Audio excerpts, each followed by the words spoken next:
ఉన్నట్టుంది. బండి నీదా అయిందా కరెక్ట్గా చెప్పు. బండి నాదే సార్. నీదేనా? కాకపోతే నేను అబ్బాయి దగ్గర తీసుకున్నప్పుడే ఇట్లానే ఉంది. అరే అయ్యా, బండి నువ్వు సెకండ్ హ్యాండ్ కొనుక్కున్నావా? కొనుక్కున్నప్పుడు ఆడు మాఫియా అయితే నువ్వు కూడా మాఫియా లాగే ఉంటావా? రీసెంట్గా తీసుకున్నాను. అరే బాబు, నువ్వు తీసుకున్నా స్టూడెంటేనా? మరి నెంబర్ ప్లేట్ వేసుకోవాలా లేదా? అది ఎవడో వేసుకున్నాడు మాఫియా అని చెప్పి నువ్వు ఇప్పుడు ఆడి దగ్గర బండి కొనుక్కొని మాఫియా అంటున్నావు. నెంబర్ ప్లేటు, హెల్మెట్, బండి కాగితాలు అన్నీ చూపించాలా, లేదంటే బండి సీజ్ చేస్తాయి. తొందరగా చూపి.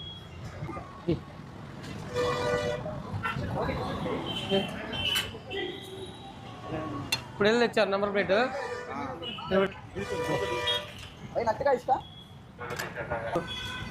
ఎప్పుడు చూడలేదు ఇలా నెంబర్ ప్లేట్ తీసుకొని నెంబర్ ప్లేట్ తీసి మళ్ళీ వేసినట్టు ఉన్నావా?